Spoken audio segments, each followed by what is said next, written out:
Shri Swami Samarth. Priya's life या YouTube channel तुम्हा सर्वांचं मनपूर्वक स्वागत आहे. स्वयंपाकघरात देवघर हे जर असेल तर ही माहिती नक्कीच तुम्हाला उपयुक्त ठरू शकते.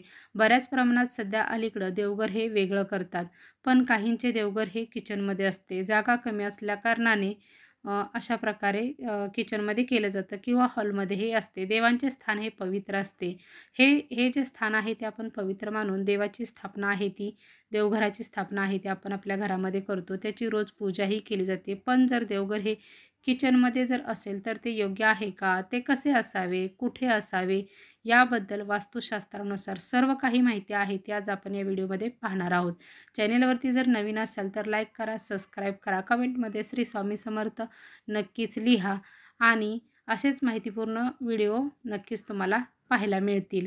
वास्तुशास्त्रानुसार स्वयंपाकघर हे देवांचे पवित्र स्थान आहे.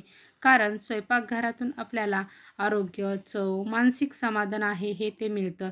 जर तुमचे देवघर हे स्वयंपाकघरामध्ये असेल तर वास्तूच्या काही नियमांची माहिती घेऊनच ते आपण स्थापन करावे. याने सकारात्मकता ऊर्जा आहे ती प्रवाहित होते व वास्तुदोषातून आपली मुक्तता होते. जर तुमचे देवघर स्वयंपाकघरात असेल तर त्याची दिशा ही नेहमी ईशान्य कोपऱ्यात असावी. यामुळे चांगली आणि सकारात्मकता ऊर्जा आहे ती प्रवाहित होते असे वास्तुशास्त्रात सांगितले जाते. पण ईशान्य कोपऱ्यात देवघर स्थापन करणे शक्य नसले तर आपण पूर्व दिशेला देवघराची स्थापना आहे ती नक्कीच करू शकतो, तरी ते चालतं. पण पूर्व दिशेलाही आपल्याला करणं जर शक्य नसेल तर पर्यायानेच आपल्याला पश्चिम दिशेला आपण याची स्थापना आहे ती करू शकतो. दक्षिण दिशेला देवघराची स्थापना आहे ती आपल्याला करायची नसते. तर आपण ईशान्य कोपरा आणि पूर्व दिशा याच ठिकाणी देवघराची स्थापना आहे ती नक्कीच अतिशय योग्य आहे आणि तिथेच आपण करू शकतो. कारण याने आपल्या घरामध्ये सौभाग्य आणि लाभ आहे तो आपल्याला मिळतो आणि हे अतिशय शुभ मानलं आहे वास्तुशास्त्रानुसार.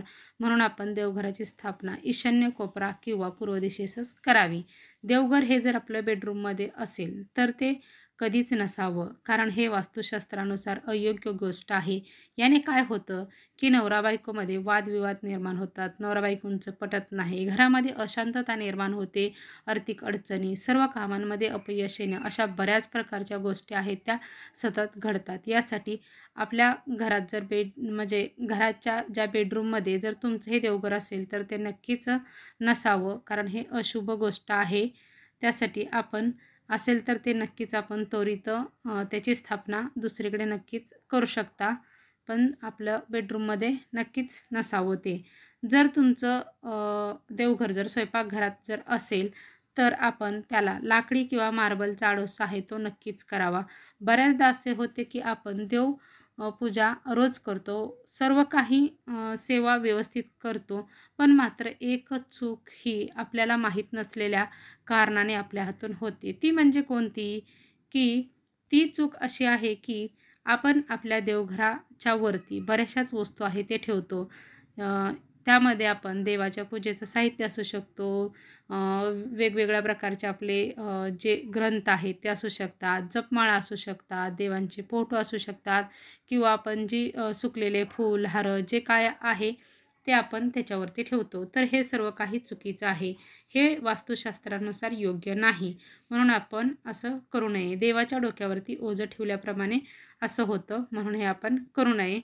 मात्र वरती सकारात्मकता ऊर्जा देणारं जे पिरॅमिड आहे ते तुम्ही नक्कीच देवघरावरती ठेवू शकता, कारण हे जे पिरॅमिड आहे ते देवघरावरती ठेवतात. याने काय होतं की आपल्या घरामध्ये सकारात्मकता ऊर्जा आहे ती प्रवाहित होते. तर हे पिरॅमिड नक्की कशा आकाराचं आहे आणि ते कशा पद्धतीचं आहे ते तुम्हाला या व्हिडिओच्या स्क्रीनवरती नक्कीच तुम्हाला ते दिसेल. त्यामुळे तुम्हाला ते कळेल ते कशा प्रकारचं आहे. या पिरॅमिडमध्ये तेवढी ऊर्जा आहे ती आहे. हे पिरॅमिड आपल्याला आठवड्यातून एकदा स्वच्छ करणं झालं तर आपण नक्कीच करावं. नाहीतर महिन्यातून एकदा किंवा दोनदा तरी नक्कीच स्वच्छ आहे ते आपल्याला करून घ्यायचं असते पुसून आणि पुन्हा आपण देवघरावरती तसंच ठेवायचं असतं. देवघर हे आपलं लाकडी सागवानीच असावं. जर आपल्याकडे लाकडी सागवानी जर असेल तर त्यामध्ये आपल्या 3 पायऱ्या नक्कीच असाव्यात. हा देवघराचा नियम आहे. जर आपल्याकडे लाकडी जे सागवानी देवघर आहे ते जर नसेल तर आपल्याकडे मार्बलचं असलं तर काय करायचं आहे की त्यामध्ये लाकडी ज्या पायऱ्या आहेत आतमधील त्या आपल्याला लाकडीच करायच्या आहेत. असंही केलं तरीही चालू शकतं. अशा पद्धतीने आपण त्यामध्ये पायऱ्या करू शकतो. स्वयंपाकासाठी पूर्व व दक्षिण कोपरा आहे तो योग्य आहे. हा वास्तुशास्त्राचा नियम आहे. देवघर हे ईशान्य कोपरा व पूर्व दिशेला असल्याने देवी देवता हे प्रसन्न होतात आणि आपण जी काही सेवा करतो त्याला आपल्याला लवकरात लवकर प्रसन्न होतात.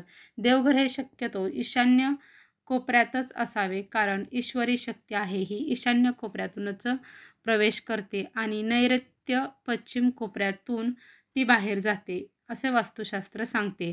देवघरात काही काळापुरती तरी म्हणजे देवघरावरती किंवा देवघरात आतमध्ये काही काळापुरता सूर्यप्रकाश आहे तो आपल्या नक्कीच जर पडत असेल तर योग्यच आहे. कारण यामुळे काय होतं, घरातील विविध दोष आहेत याची मुक्तता होते आणि घरामध्ये सकारात्मकता ऊर्जा आहे ती निर्माण होण्यास मदत होते. घरामधील मूर्ती म्हणजे देवघरामधील ज्या मूर्ती आहेत ह्या ज्या मूर्त्या आहेत त्या आपल्या अंगठ्याच्या आकारापेक्षा मोठ्या नक्कीच असू नयेत. आपल्या अंगठ्याच्या आकारा एवढ्या किंवा त्यापेक्षा थोड्या लहान असल्या तरीही चालू शकतात. हा वास्तुशास्त्राचा नियम आहे. एकाच देवघरामध्ये म्हणजे आपलं जे देवघर आहे त्या देवघरामध्ये एकाच देवाच्या मूर्ती म्हणजे थोडक्यात गणपती किंवा म्हणजे दुसऱ्या कोणत्याही स्वामींची किंवा दुसरं कोणताही देव असू द्या, त्या देवाची जी मूर्ती आहे त्या एक सोडून दोन नसाव्यात. म्हणजे एकच असावी. गणपतीची असेल तर एकच असावी, आपल्या कुलस्वामिनीची एक असावी, कुलदेवीची एक असावी.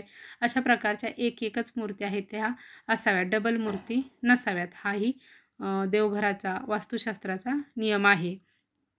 देवघराशेजारी बाथरूम हे नक्कीच जवळ नसावं, कारण हे जर असेल तर हे अशुभ मानलं गेलेलं आहे.